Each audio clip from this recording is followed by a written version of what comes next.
Troy some work with that, by the teams. Thank you. I think the only mechanism is Bring the meeting to order. All rise for the pledge of allegiance. I pledge allegiance to the flag of the United States of America and to the republic for which it stands, one nation, under God, indivisible, with liberty and justice for all. Good evening, everyone. This is the September 17, 2024 meeting of the Egg Harbor City Municipal Land Use Board, and in compliance with the Open Public Meetings Act, adequate notice of this meeting was provided by posting on the City Hall bulletin board and by notification to our newspapers of record, and I ask the Secretary to make this announcement part of the record, please. And Donna, a roll call, if you would, please. Mayor Chimpetti? Here. Mr. Timbers? Here. Mr. Peterson? Here. Mr. Walker? Here. Mr. Gard? Mr. Molyneux? Here. Dennis McKenna? Here. Michael McKenna? Here. Mr. Keener? Here. Mr. Frick? Here. Carol Gola? Here. Ryan McGowan? here. And Secretary here. Thank you, Donna. We have minutes of July 16th meeting that circulated. Make a motion. Is there a second? Second. All in favor, please say aye. Aye. Anyone opposed? Thank you, folks. No resolutions, new business, informal review, Benjamin Risley, 2058 Liverpool Avenue.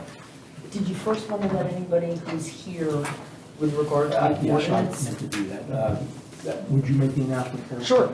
Anybody who's here with regard to what had been an agenda item with regard to ordinance number 11 of 2024, which is to amend the redevelopment plan for the Gateway Rehabilitation Area to permit a contractor vehicle storage as a conditional use, which was going to be presented, the nature of it was going to be presented by me, Matt Davis, and Goldstein for review and recommendation to the City Council. That's not going to be heard tonight.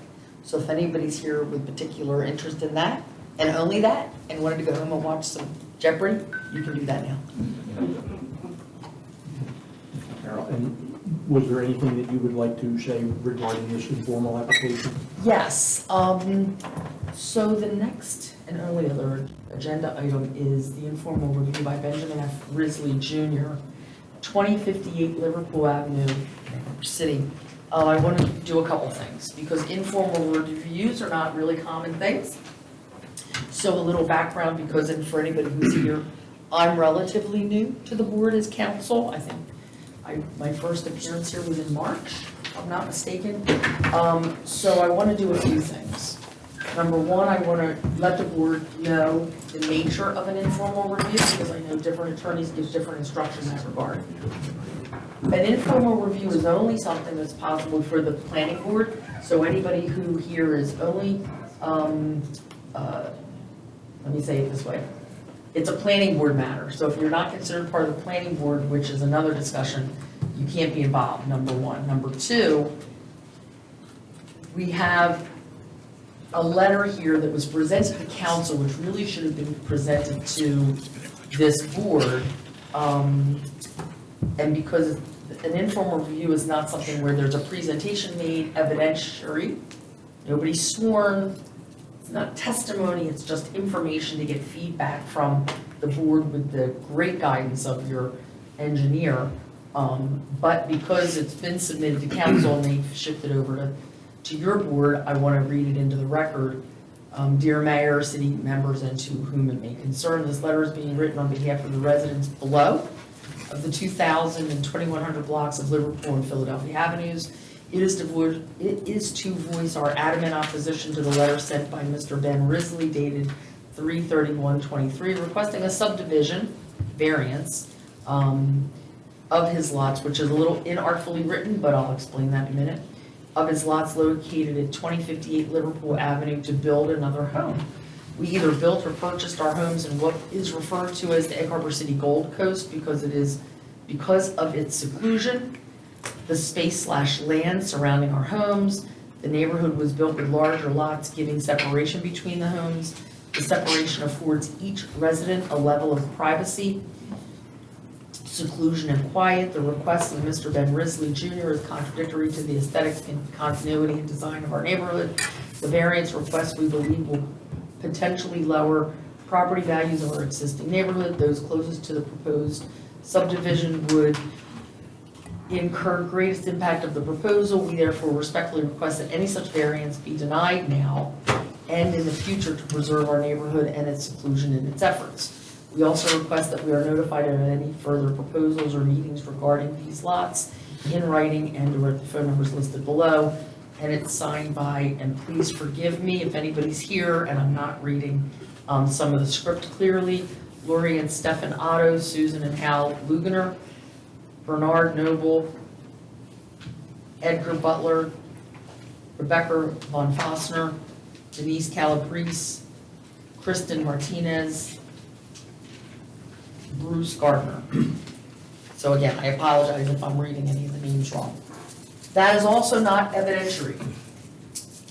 The board is not allowed to take testimony through writing, even if it's notarized, so just know that. But because it was submitted to council, it's a public record, I wanted you to be aware of that. The next thing. We've only been, at least I've been provided with an application. It is requesting with regard to tax map block 225, page 27, owned by Benjamin F. Risley Jr., and I'm assuming, is that you? Hello, sir. Whose address is 2058 Liverpool, and then the second page indicates that the present use of the premises is as a single-family residence, and it's my understanding that's a permitted use, Ryan, right? In the zone, the experts who will submit a report is the applicant, who is an architect, right? And he's requesting an informal review, and the only information I had, I don't have any kind of site plan, indicates that the variances that will be requested in the future, if an application is made, is to have 2 dwellings per acre with sewers, and with regard to minimum site area, which is required minimum is 3.2 acres. And then in number 15 on your application, the description is application for minor subdivision, which this is not. This is not an application for that. This is an informal review of a potential future application. He's seeking relief from the 3.2 minimum for minimum site area, so there can be erected 2 dwelling units per acre with sewers. And the proposed minor subdivision exceeds the required setbacks and minimum lot size area, minimum lot area requirement for the zone. There is water and sewer, and that's the extent of this. So when I was speaking to Ryan when we got here this evening, I asked him, was there any site plan? I didn't understand from what I have,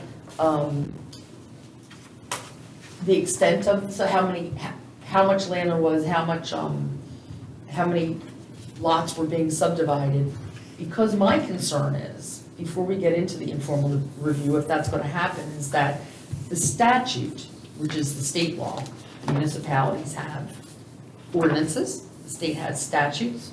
The statute, the state law that talks about informal reviews is 40:55D-10.1, informal review of developer's concept plan, which states, at the request of a developer, which is the applicant, the planning board shall grant an informal review of a concept for development for which the developer intends to prepare and submit an application for development.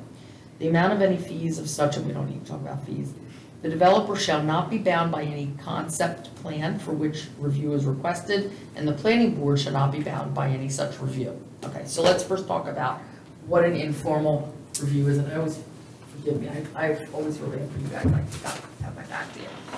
An informal review is, and forgive me, is always a dangerous thing for an attorney. Because as humans, we want to hear what somebody has to say, we want to give feedback. We as humans, whether it be the board or the applicant or the public, we tend to hear what we want to hear. We cherry pick, and that's not a bad thing. because if we like something, that's our strength. If we don't like something, that's a weakness in our argument or our position. So as an attorney guiding a board, it's always touchy because you don't want your client, which for me, it's you people, you don't want to say something to an applicant that sounds like, yes, that's good. And then they get their hopes up. They prepare their application in light of the positive things you've said. Anything that you don't like, they're going to leave out, and that could negatively hurt them. From the applicant's point of view, what you say can impact how they proceed. But what I just read says, no matter what happens tonight, this gentleman could come back with a completely different application. He's not bound by it, you're not bound by it. With that said, my big concern about this is because we're only dealing with one lot that the applicant, the potential applicant, is seeking to maybe split in 2 lots, is purely a zoning board application. If it involved a site plan, if it was more lots, or if it wasn't residential in nature, he'd have to have a site plan component to the application. And then it would be before the planning board, because if you have a site plan and variances that aren't use, not a use variance, he could be here. But I don't see any statutory authority that allows somebody to come in for an informal review before the zoning board, which is what I think this is. If you were just a layperson, I don't know that I would ask you this question, but I'm gonna. So there's not a subdivision. Don't, we got this recorded, don't interrupt, don't talk over, because we need, with respect, we need the recording really clear. But because you are an architect and yet you understand the nature of this type of proceeding, how are you before the planning board asking for an informal, rather the zoning board asking for an informal review? Are we a joint planning zoning board? We are, but isn't the nature of that joint board, if it's only a zoning matter, aren't we asking the mayor, who's our class 3? Aren't we asking Mr. Timbers to step down? I can step down there. Well, no, but, and I'm willing, I'm more than willing, I'm happy to, because this always fascinates me. Isn't the nature of a joint board, it's 2 boards, but because of the size of particular towns in New Jersey and the difficulty we have getting members, we make a joint board so different members can sit on both boards, but isn't this really 2 boards? Correct. We've got the joint board, but Mr. Timbers and the mayor really aren't on the zoning board. Would you agree with that? Yes. So once we tell them to go away, go home, watch Jeopardy, you're before the zoning board. How do we do this before the zoning board? And I'm not saying that I'm right. No, listen, it's an informal. Mhm. Been going through this for about 2 years with Ryan, back and forth. And we're trying to come up with a way, my lot was 2 lots previously. And then when I refinanced, they put it to 1 lot. So I want it back to 2 lots. That's what I bought, I want it back to 2 lots. Well, that's not a zoning board member, That's though, right? not, I don't know what kind of board member it is, whatever it is, I just want to get back to 2 lots like it was when I purchased it. I have proof up here that shows it was 2 lots from your county. Well, no. The public can speak later, but it's not, as Judge Judy says, a tea party where we have a conversation. Without knowing about your 2-lot, 1-lot issue, let's have a little chat about that so I can become informed. When you purchased the land, you're saying that it was 2 parcels on the tax map? It said in lot 225, lot 5, additional lot 6. Or it was lot 6, additional lot 5. And again, this is only devil's advocate so I can flesh out what the real issues are. Good. But would you agree, and this is where, and no offense intended at all to a non-lawyer, at all. I want to make sure that we're both educated. You probably know a whole lot about this I have no idea about. But with the legal issues, it's really important to make a distinction about what lots mean. We have words that we use that to me mean one thing and to other professionals mean another. Clearly on a tax map, if there's a line and there's a lot A and a lot B, there's 2 taxable lots. For an attorney, a land use attorney, when you have a parcel of land, whether you've got lines dividing them or not, if they do not comply in all aspects with the zone requirements, doesn't the doctrine of merger mean that they're one lot for the sake of development consideration? That would be true. Okay. So, like I said, if the tax map says there was a line, I don't get into the engineering aspect. All I know is if you need a variance to put two houses on this parcel, that's two taxable lots, doesn't mean they're two lots from a development standpoint. Okay, and I am not saying that you don't have a valid application, but I think that you're really before the zoning board, and the law doesn't provide for informal review of zoning issues.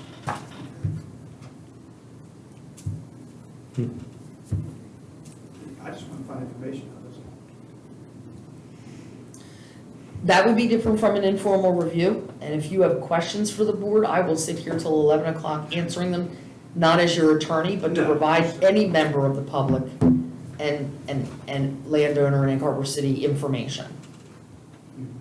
So, do I tell you what because it was two lots, most houses, most properties there were made up of more than one lot.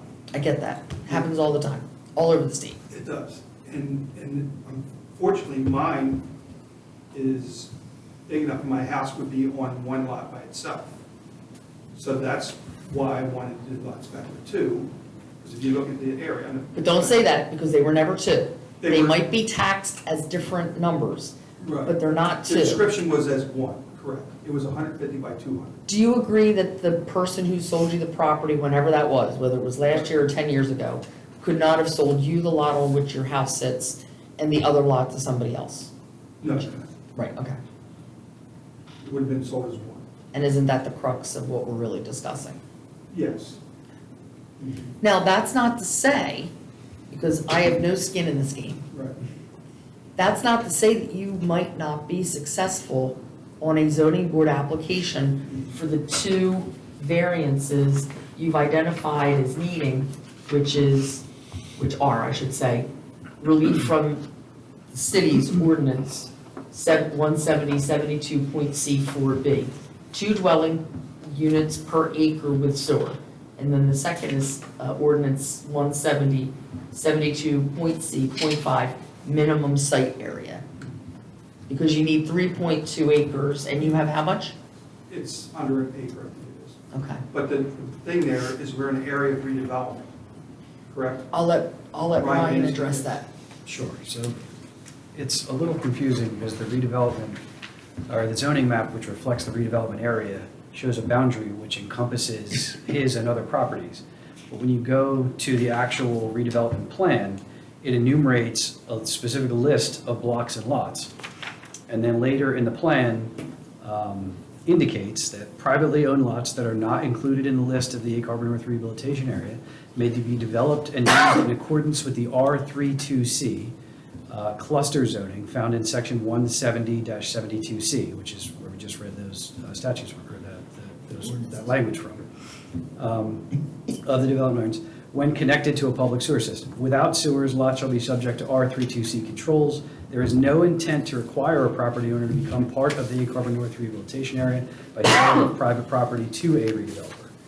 The section before that kind of says that the redeveloper can acquire private parcels and request that they be incorporated into the rehabilitation area, but that's not guaranteed. It would be at council's discretion. So when Ben first brought this to me a while ago, I sort of highlighted, like, I understand you're within the boundaries of the HNRA in the zoning map, but when you go to, what effectively is the rules for that zone, you're not on the list, and it says for properties not on the list, you're governed by R32C. So that's Hence the two variances. correct.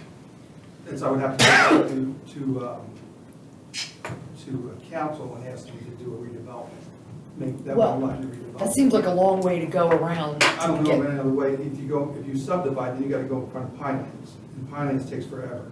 If you do an area redevelopment, like the house that's across the street from me that they did, which is an 80 by 150 lot, that was an area redevelopment, correct, Ryan?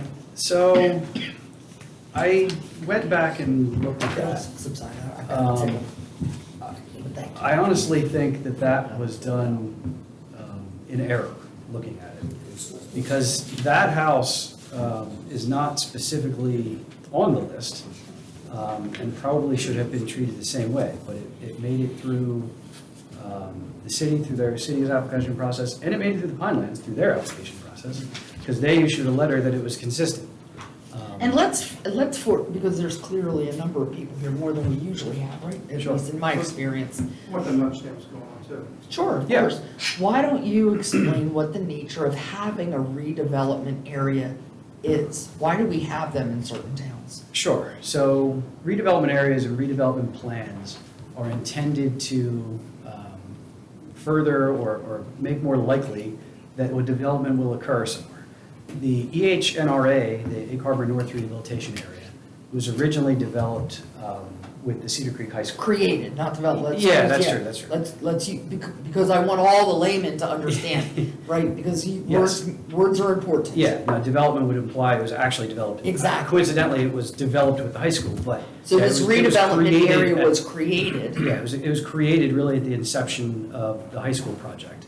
It allowed for sewer extension to this area, a pump station which was built out at Liebig Street, all of the water and sewer infrastructure to be installed there, and revised zoning standards that would permit development which would not have been permitted by the prior zoning.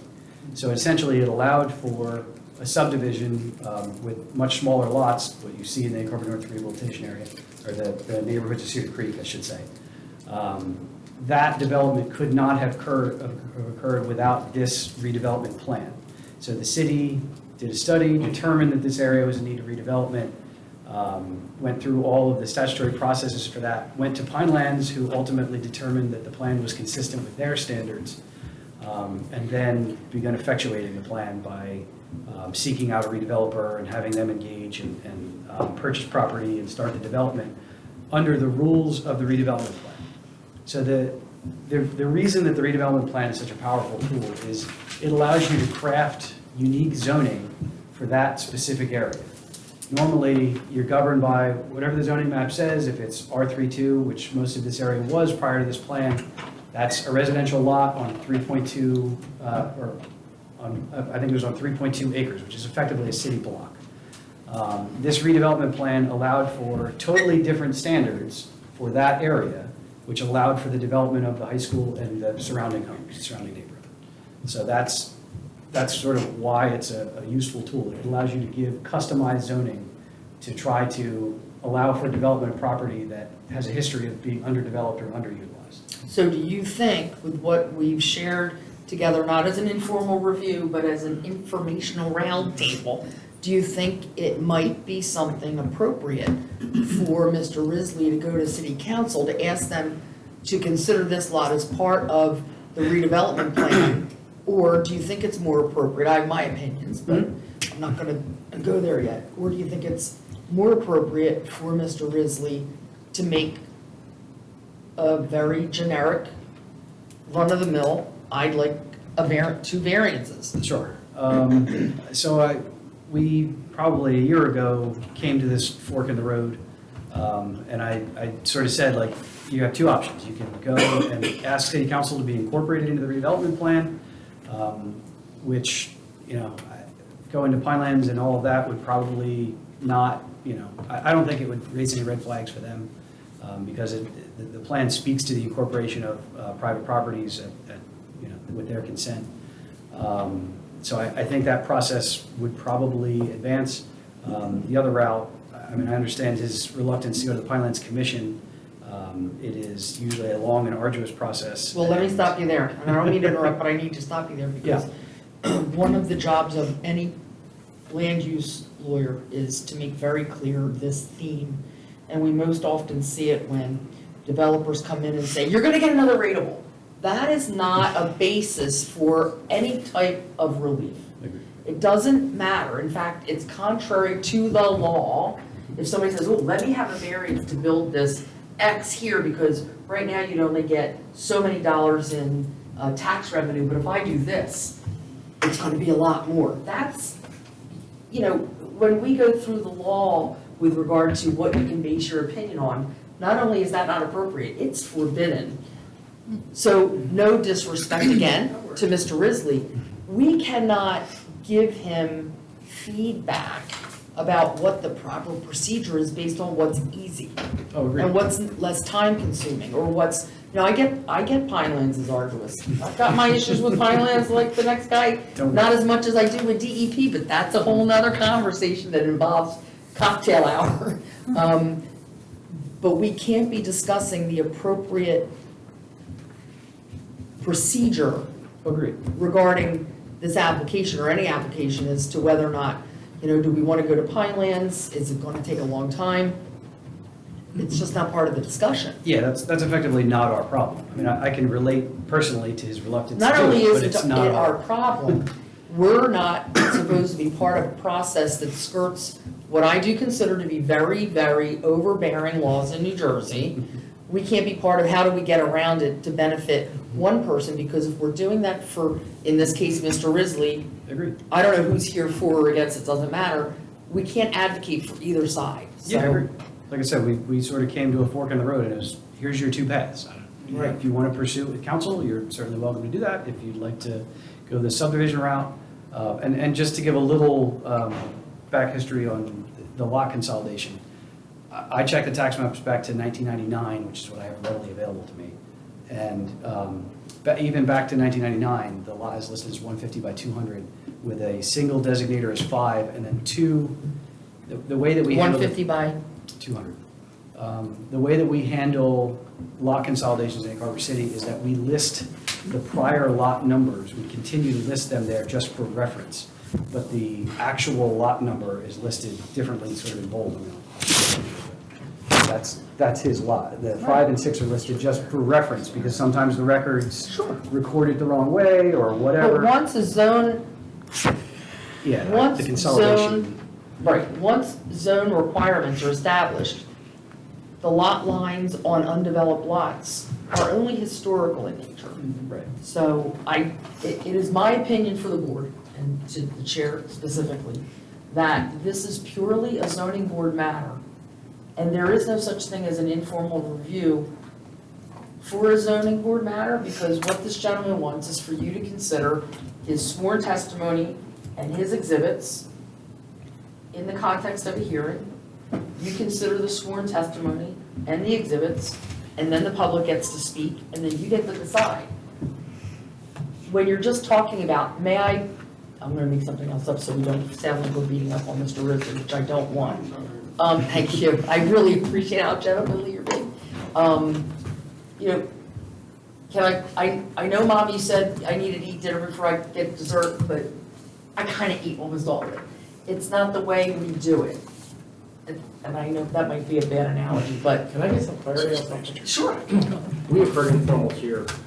I know you're new. Maybe the last person allowed something to happen that wasn't allowed. But in the past, we've heard many informals, and it wasn't to make a decision. It was to get a general feel for the idea, so that way they didn't waste their time and money trying to pursue something. Right. And I think that's more of a courtesy to our residents, that we're not making them spend money that they won't recoup back. And they can come get some general questions answered, to get our general feels to what we may or may not be interested in. So what's different about this? And because this seems like we're getting a lot of explanation, a lot of things that we've never gotten in the past, and I'm confused as to why. Okay, because, and I'm sorry I didn't make this clear earlier, you're really two boards. If Mr. Timbers and the mayor were not here, I'm looking at a planning board. I understand that. Okay. You can have informal reviews come before a planning board. There's no provision in the law for an informal review on a purely zoning board issue. Okay. This and Mr. Risley's application, if it were an application rather than, can I come in and chat, right? He's here for an informal review on a zoning board matter. There's no provision for that in the law. So in the past, this board has not handled itself correctly? We don't know. Oh, I can't say that. I don't know if all your informal reviews the last And then We've been a combined board for 5 years. But when we were strictly a zoning board, we never had. You are not see, and the statute, I believe, is really hard to understand.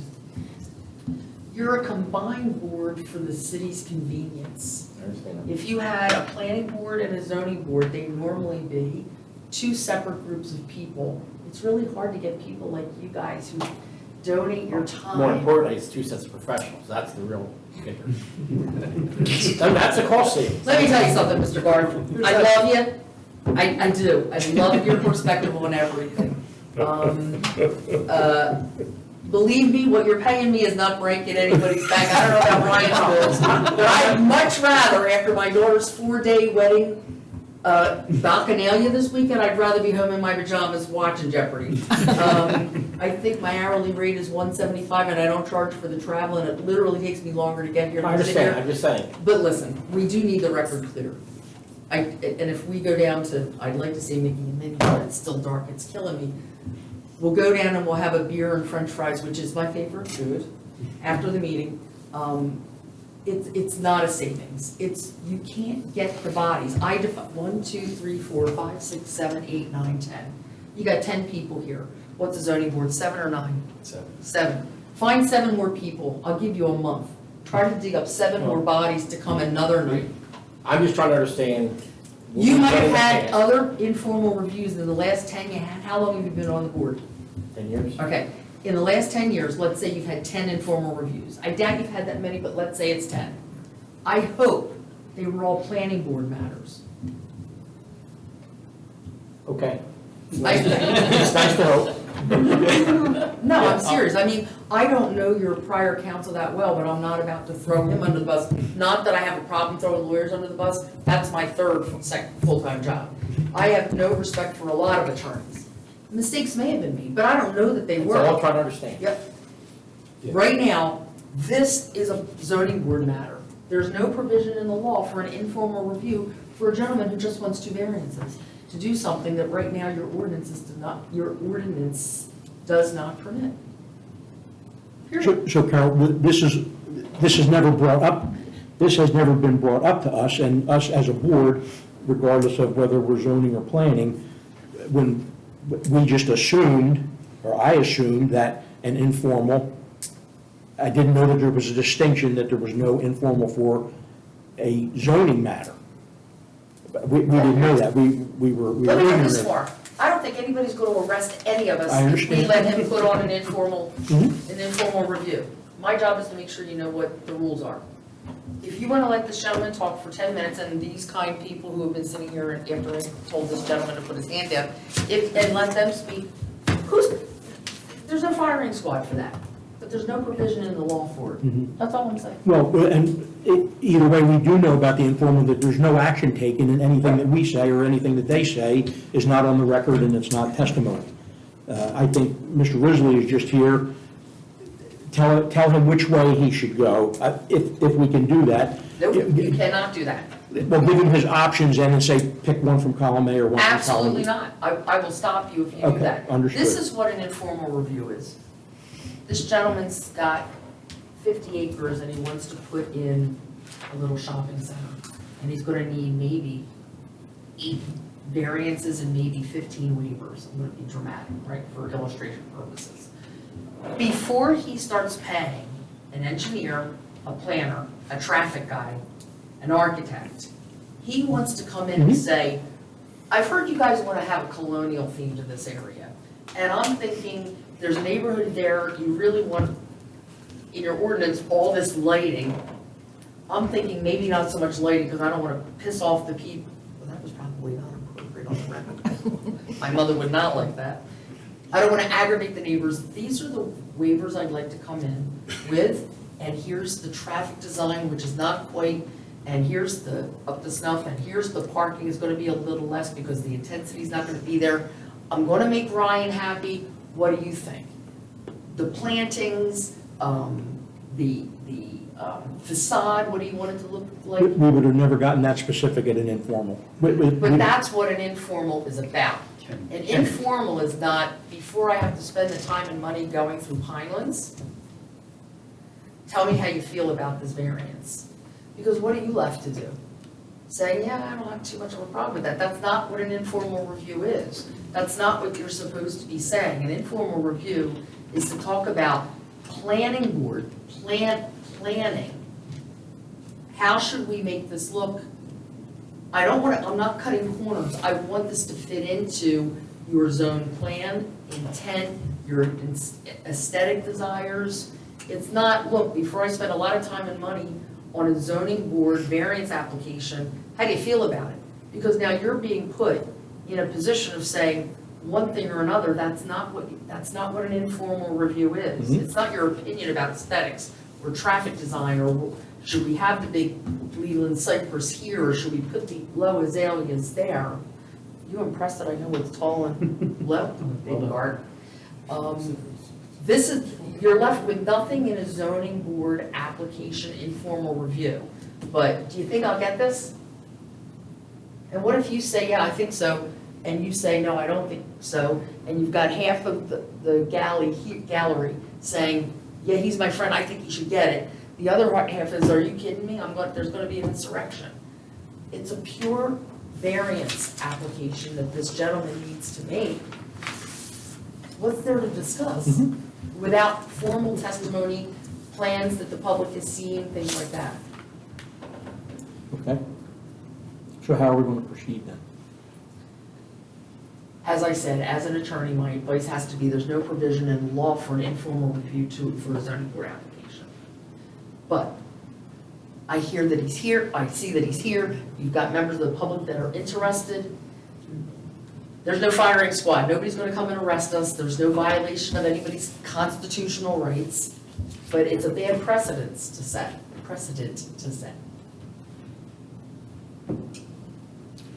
So, my personal opinion, I never wanted anything to do with any informal applications.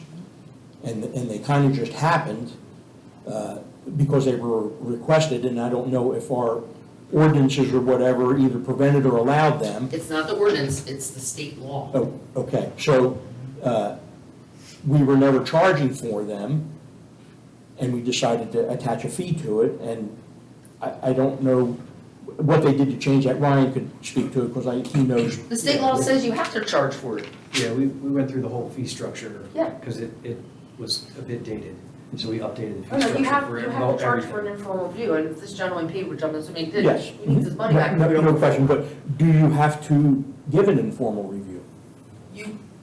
You have to for a planning board matter. There is no provision for a pure zoning board matter.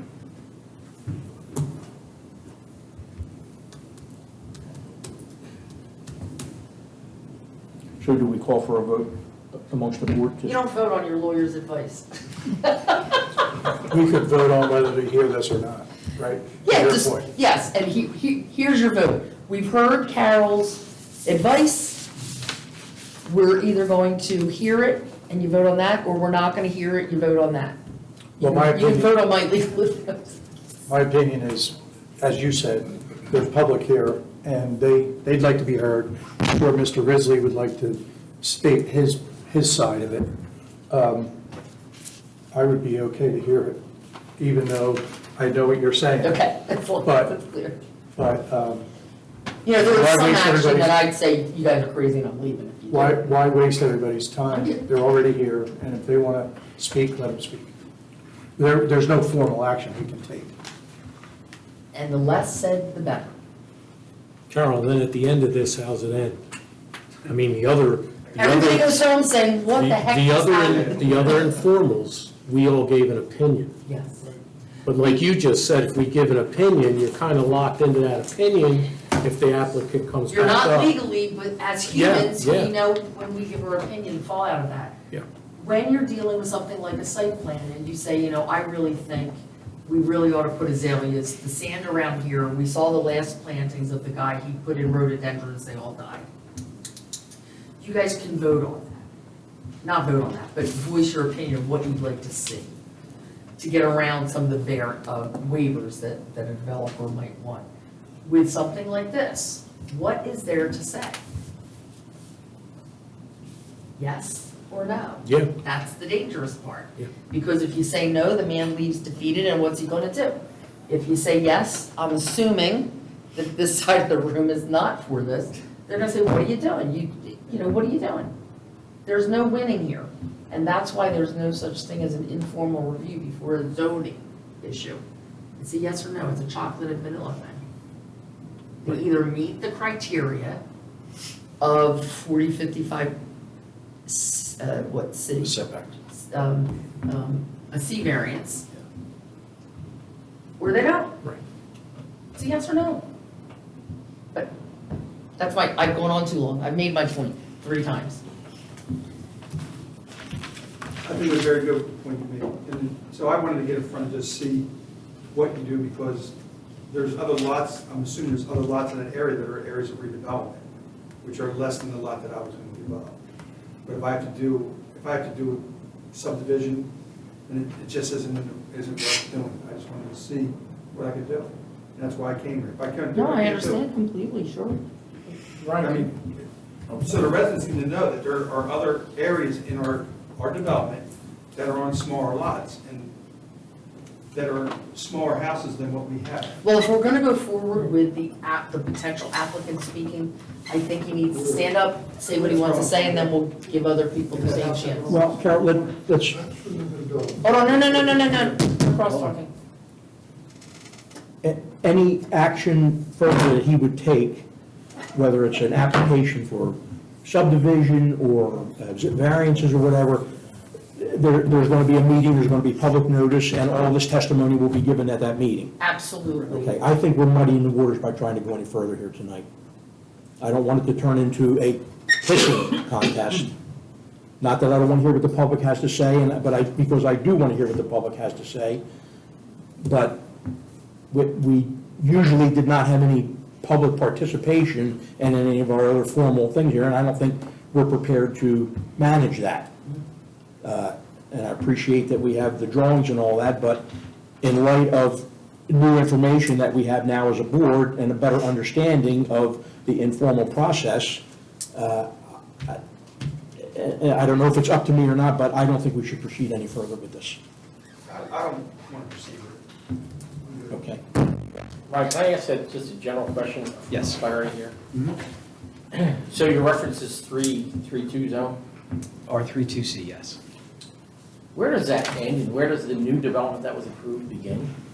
So down Camp Street, housing was approved, another neighborhood development was approved Yes. by this board many years ago. Where does that end versus where that 3.2 picks up? So- Just for my own future reference and future On stuff. the zoning map, it's listed as EHNRA, and it's the Egg Harbor North Rehabilitation Area, which includes the high school and a bunch of the surrounding area. It kind of meanders down, so it comes off of Hamburg, down Kent Street, like half a block, because those are the garden lots, and then it juts over to Kepler, and then it goes up to Norfolk, and then it juts over to Lessing, and then it goes over to Washington, and then it goes to Liebig, and then that extends down to Philadelphia. So it's not It doesn't go a north of square Canton. boundary. No, it doesn't It go. doesn't go north of Canton. It does go north of Kent, once you get past, or I'm sorry, once you get sort of southeast of halfway through the garden lot. It extends 1 block past Kent, and then 2 blocks past Kent, and then 3 blocks past Kent. On the north side, Yes, yeah, towards the lake. right. Yeah, the HNRA extends out to there. That's all part of the Egg Harbor North That'd be Rehabilitation. phase 2 over there, right? Yeah, phase 2. yeah, 2, 3. That's why it doesn't It's go back. been kicked around a couple times, but yes. But again, only the lots that are specifically enumerated in the redevelopment plan are included, even though others are within the boundary on the zone map. Okay. If that makes sense. Are there other lots in that development right there that are considered redevelopment? So from what I understand, and not having the opportunity to go through every single block and lot here, I believe that all of the lots in this redevelopment plan are city-owned. So I do not believe there are any privately held lots that were included in this. That would be, All the ones that were foreclosed on. yes, yeah, when the plan was being developed, there were some, but at this point, they're all city-owned. Correct. Yeah. So like the property that was across the street from us, that's 80 by 150, that was city-owned property as well before, wasn't it? I believe it was. I think the city auctioned that property. And they auctioned, and then the builder put a house on it. Correct. And there's another lot across the street. I'm from gonna, my I'm driveway. I'm so sorry to do this, and I. That's all right, I'm trying to. No, but make here's people the aware. problem, we're either gonna do this or we're not, because Alright. I can't tell them to put their hands down while you get information from the engineer and you're making points about, well, but this happened, that happened, I mean, I hear what's going on. And I'm already doing that, Bill. I'm just wanting everybody to know. we that can't, there's we're either other- doing this or we're not doing this. Yeah, we don't have, I just want them to know there's other places in our neighborhood. I know, but we're either doing this or we're not doing this. Okay. Okay. Thank you. Okay, so then we're done? Okay, so there'll be no further action on this informal review. The only other announcement I want to make about this, and this may be unpopular with some people, but the letter here, and I'm sure these are all lovely, lovely people, but the letter presented to council was, we also request that we are notified of any further proposals or meetings regarding these lots. Here's the problem, and I don't know any of you, so I'm sure you're as lovely as this gentleman. It's an unfair and inappropriate position to be putting the city in, because if everything's posted on websites and bulletin boards, and if you want to find out if something's going on, you need to call in, and you need to look at the city's website or wherever else these notices are published, and then the newspaper. Who are your newspapers? The press? And because it's, how unfair is it to Mr. Risley that every time an applicant comes with an unpopular application, all the people who are against it, they get special calls. So the letter's here, but anybody who may be here that I called out their name, you need to make sure that you're looking at the newspapers, the website, the bulletin boards. So, How about the 200-foot rule? well, of course, if an application is Right, made, right. anybody, if all these people, they're gonna get noticed. Right. Yeah. If they're within 200 feet. But to ask city council, which has no control over this board, to let them know, that's really inappropriate, and that I can't permit. It's not, that I'm not getting. So Carol, whether it's a zoning or planning application, there would be a 200-foot notice? Of course. Question, Donna, do you post this on the website also and the Facebook page? Because that's where most people get their information from and not the Hamilton Gazette. It goes on to the city website, Judy puts it on there, it's on the bulletin board. Not on Facebook. I would suggest, Jody can also do that. No, and I was for gonna you. suggest that at our next rework, if I'm here. Put social media Mr. on Garth might make sure that that doesn't happen. Social media is becoming more and more popular with towns, because that is where people are getting their notices. And as any government entity, our job is to make sure that it gets out as broadly as possible. So newspapers aren't seeing their demise, and I would have suggested that at our next rework. I don't know how you can depend on that. It has to be a letter sent to the residents that are in the zone 200 feet. Right, but if any of the people who have in this letter asked that city council let them know if this application comes up again, that can't happen. Right, they're outside the 200. If they're outside of the 200. Well, yeah, they're gonna, yeah, if you're within 200 feet, you're gonna get a written notice by certified and regular mail or hand delivery. Correct. Yeah. Okay. Mr. Risley, I'm sorry That's all right, it was a good learning experience.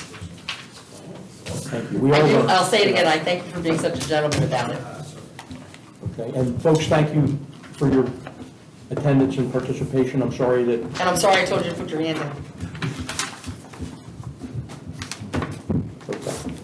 Moving on, any old business? Any council report? I'll just take any questions if you guys have any questions. I mean, I know we have some movement on the movie studio out there. I did get a visual on some architectural designs, just the entrance looks very nice. Jonathan has also contacted us to see if we can meet Ryan and I with him and I guess someone he's working with. Just go over his professionals. Right, to questions try to- about the right of way and access and Yeah. things like that. To try to hash out some landfill issues and things like that. What else? Am I missing something, anything else? Whatever you guys, if you have a question. Nobody? I know we're not hearing this ordinance proposed, but where is this property? It's the Gateway, Acme site. Yeah, there is a company who has utility trucks that sort of dispatch to emergency situations all over the East Coast. They wanted to use it for vehicle storage. I was out sick while it was discussed at council, and the language was really broad, and I thought would leave the city open to some things that you probably wouldn't want to see at that site. So I made a request to the prospective redeveloper to, tighten up that language so that it was something that we would more reflect what we discussed when we met with them. And we sort of asked them if they could provide revised language, we could consider that here and continue moving forward. And they were not able to prepare that in time, or chose not to prepare that in time for this. So instead, they asked if we could just sort of kick it down a month and hear next month. You didn't give an address, so I wasn't sure exactly which. Yeah, it's the Acme site. Technically, it's the Gateway Rehabilitation Area. Across the street, part of that gateway? It is. The Gateway Rehabilitation Area is larger than just the Acme property, but it was just the Acme property is what the application. Just, I was only confused because I know they've been parking construction vehicle trucks across the street forever, and I was wondering why it would come in front of us now if they've been doing it. Well, they weren't allowed to do it. That's the problem. Well, they're- And code enforcement really, Yeah, and Came there down was on a it. couple of year span where South State had their equipment there while they were doing the Route 30 project. Like a staging area. Correct. So it was allowed as a staging area as part of that project. Then a whole bunch of other construction equipment cropped up across the street at the Acme site and sort of back and forth.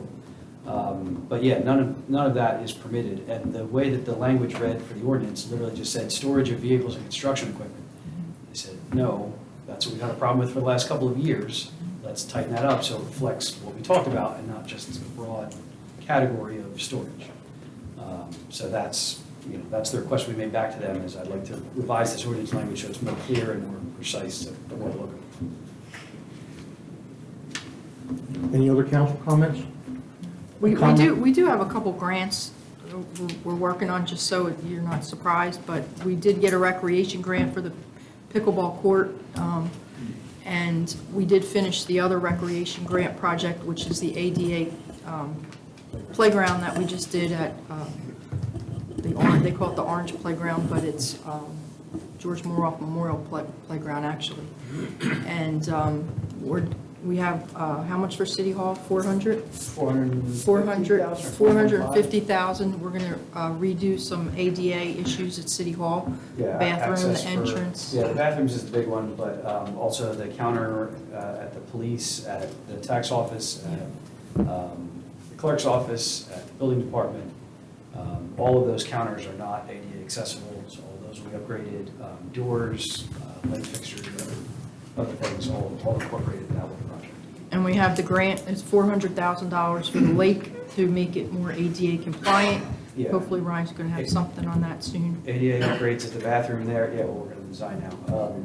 ADA parking spaces, ADA circulation around the lake, over 2 spillways, ADA bathroom upgrades. So yeah, that's. And then, well, Net's here tonight, but we do have 2 $1 million grants for tree maintenance around town and plantings and such things like that. Nanette, is it okay if Nanette talks? We're having public comments Okay, next.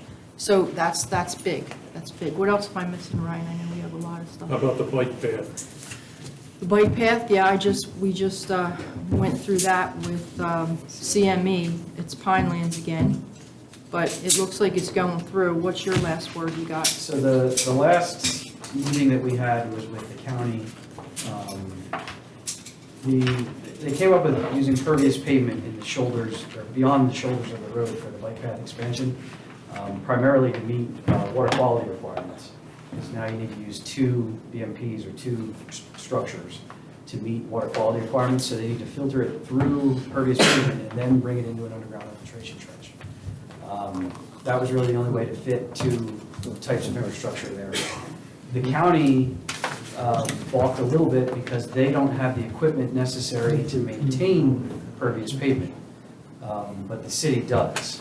So the county asked if the city would make a commitment to maintain that path, or that pervious pavement by just running, you guys have a vacuum sweeper truck. The county sweepers don't have a vacuum component. So they're not able to vacuum material out of the pervious pavement. So they asked if the city would make a commitment to clean that pervious paving up to 4 times a year. And that would allow for the usage of that, since, they couldn't commit to cleaning it. If we could, that they would allow that to be installed there. So that's, the last meeting we had was revolved on that. That was probably 5-6 weeks ago, something like that. So my understanding is CME was then moving forward with the final design, incorporating that to bring to Pinelands to get their approval. And then we have another two discretionary grants out. One for a pumper truck, and what's the other one for? Something it was something at Key Rec to supplement the development yeah, of that the was a snack stand or bathroom. Congressional appropriations application for, significant improvements at the Key Rec to sort of supplement what the city has already committed to spend. The last thing I'll say is the one in 300 blocks of Liverpool construction started. I want to say at the end of last Thursday. So if you see that, those 2 blocks ripped up. The city is reconstructing those 2 blocks, so we'll curb, some new sidewalk, a couple new inlets, and then full road construction. I can't think of anything else, but I'm sure there's more stuff out there. Buffalo Avenue. What is we're it? doing design right now. BDA. Yeah, we're applying for a grant to be a Brownsville redevelopment area. And with that designation, we decided to look at the Gateway site, which obviously has a lot of contamination. It needs to be cleaned up. And that designation will open up money to develop that area, redevelop that area. We'll provide incentives for businesses to come in, and we're talking a lot of money. So we could potentially develop that area the way we've always wanted to, but we're held hostage basically by, circumstances and people that own it or whatever. Yep. So. It's You're talking about the Acme site? or It could, the- yeah, it could be that, And and the across the surrounding street, the Schiff Brothers, remember that from years back, right? Mr. Policastro Beezer. site, which is the gas Pol- station, Policastro. gas station in front of the Acme site. Yeah, all of those are in the Gateway Rehabilitation Area, and they're all included in the Brownfield redevelopment area. And potentially it could go up a little bit ways towards Philly Ave, I think we discussed. And then the other site is the landfill, the old landfill. The industrial Dump, park. I'm sorry, dump, Yeah. right? I might get them mixed up. But the old dump where it's in the industrial park, and some of those lots obviously can't be sold because there could be contamination on them. So we're losing, development there. And then hopefully we'll be able to do something with a solar project that will benefit the residents Yeah. in a lot of ways, so, Yeah, community solar potentially. yeah. So there's a lot going on, but we've been pretty successful with the grants. And I'm sorry, I didn't mean to interrupt you, Ryan. What else were you saying about before the BDA? No, I've sort of always advised the city, like, you have landfills, technically you're supposed to be doing stuff there, but you guys are exempt from all the enforcement actions, so you can just kind of sit on it and not be in a hurry. Because there's lots of money to do the investigations, and there's not any money to do. clean it up. Exactly. Yeah. So the most you can get is 25%. So if you do $200,000 worth of investigations that they'll pay for and find out you need a $4 million cleanup, you're on the hook for $3 million. So the brownfield designation helps a lot because it increases the amount of money that you can get. It also increases incentives for the redevelopers. So that was sort of always the key, is make sure you have the redeveloper lined up with the financial backing so that they can help ease whatever burden you find out you have. Because it's kind of a Pandora's box situation. Right now, you don't know how things are. We suspect it's not so bad because we have some testing from the 90s and whatever. So we don't think it's too bad, but if you open that box and, all of a sudden you find something you need to clean up in a hurry, you're left with the bill. So if you have a development partner there, that helps ease the financial burden on the city. So hopefully we'll have those tools to be able to do that. Thank you, Ryan. Thank you, Mayor. Okay, public comments, anyone? I just wanted to talk a little bit about the Just identify yourself for the National record, Council. please. I'm a councilor here, and as a One Buffalo Act. We got several grants for trees. I think I discussed this with you before. First grant is a federal grant. It's $1 million, and that will address tree maintenance on our avenues. We got a second grant from the state, from the same pot of money, which is the Inflation Reduction Act. And that will address streets. So we have a lot of older trees on the streets. You know, in the wintertime, you can see how they've been chopped up, and they're all under telephone wires and electric wires and so forth. I don't know which came first, if it was the electric that was in first, or if it was the tree that was installed first. But in any case, I think a lot of those trees might get cut down, but there's room on the other side of the street where we can do replantings and stuff.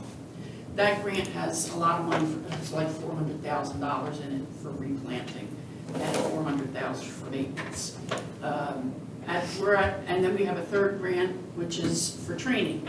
And it's a small grant, but it will allow anybody in the city who wants to attend training about arboriculture to go to the New Jersey Shade Tree Federation Conference, which is October 16th and 17th, 17th and 18th. It's a Thursday and a Friday.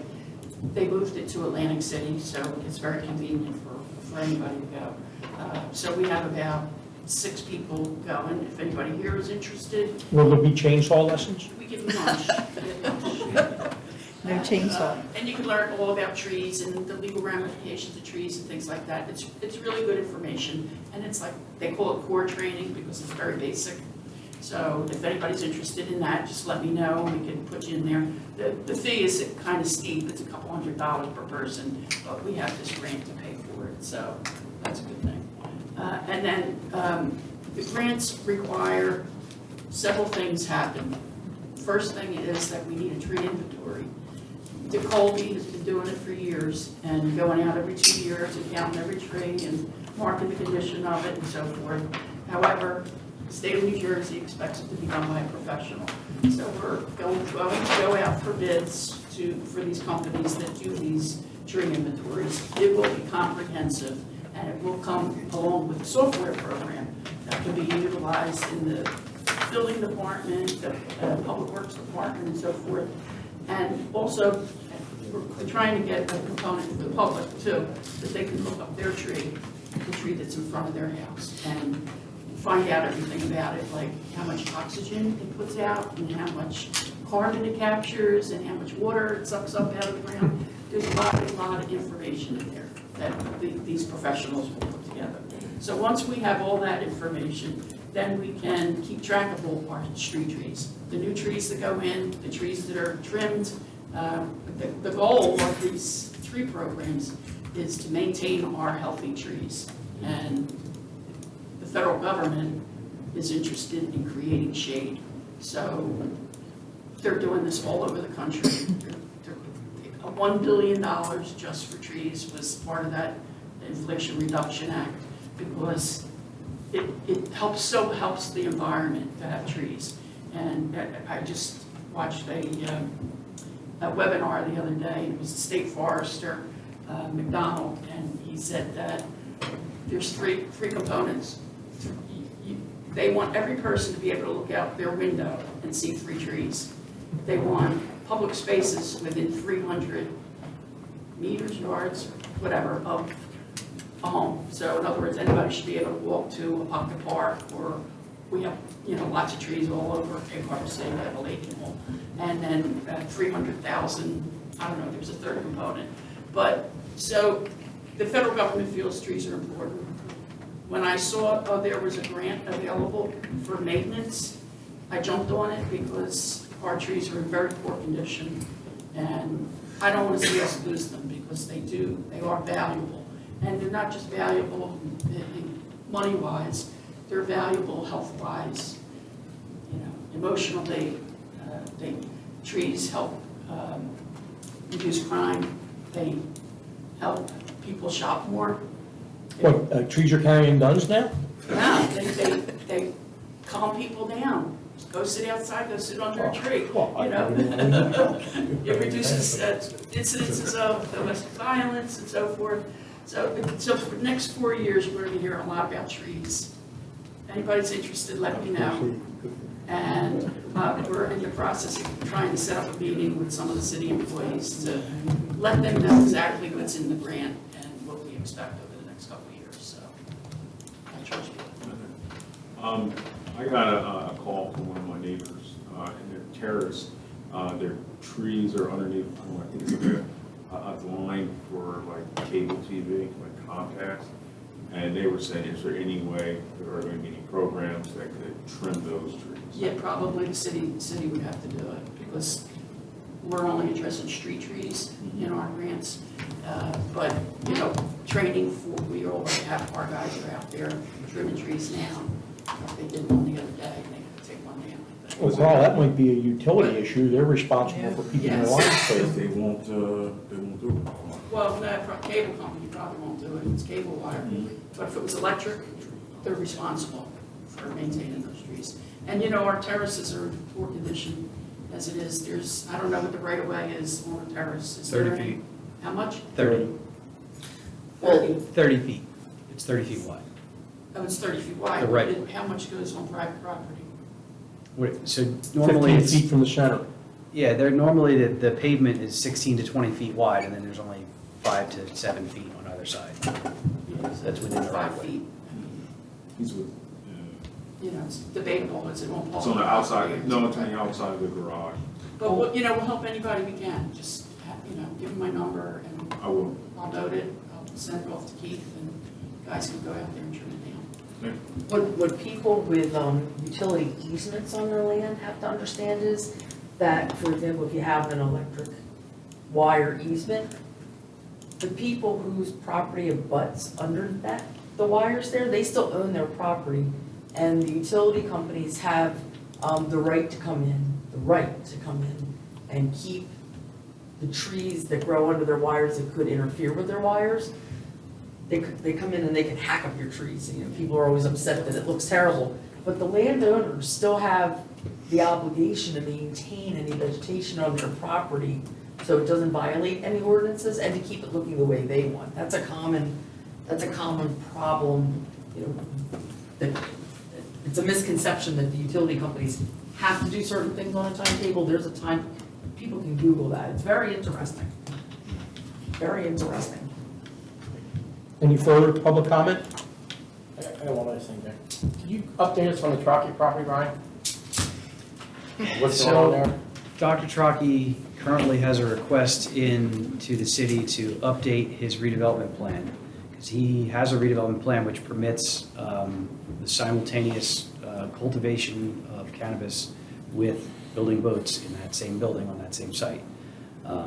His redevelopment plan reflects prior state law, which only allowed for the cultivation of medical use cannabis. So his redevelopment plan doesn't reflect what his current request is. So we drafted a revised ordinance to update it to reflect essentially what he would be doing now, which is, for all intents and purposes, the same thing he would have been doing had he actually moved forward with it 6 or 7 years ago. But it reflects that the current state law is the fact that he'd be growing it for recreational purpose and not for medical. So he has that request in, but the city has not taken action on it yet. If they do, it will come here for review and recommendation, and then we go back to the city again. He's pretty far along in that project. Yeah, for the building, he's got, I think, building permits and things like that, correct? Yes. So It's pretty well built out. I don't doubt it. He will have to clean up his yard to do that. Thought that was stipulation, right, original time it came. That is what was in the redevelopment plan, is once he were to advance a second use, well, if he were to abandon the boat use, he would have to get rid of everything that was related to that use. I believe the redevelopment plan allows for both simultaneously, so I don't think he would have to get rid of all the boat molds and all that if he continued to do both things. I He'll have a do, dual purpose?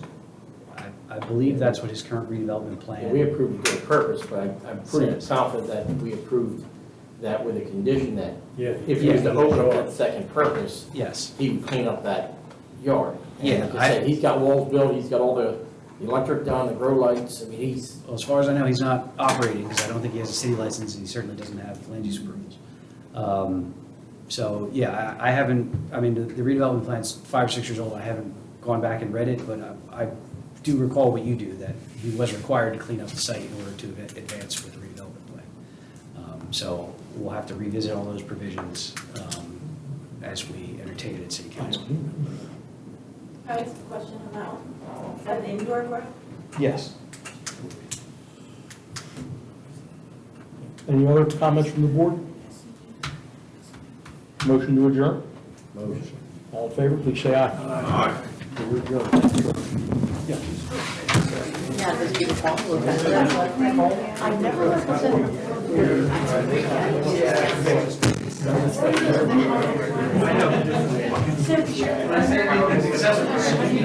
Two weeks in Greece. I don't know why, but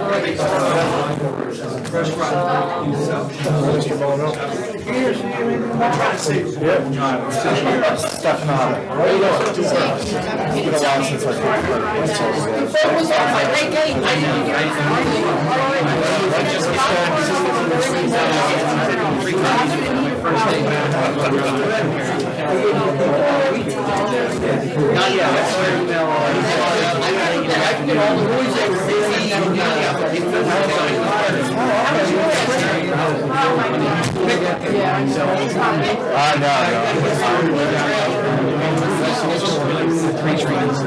They downsized, they eliminated my job, then I moved on to work for Harrods for a while at Macy's, and then it's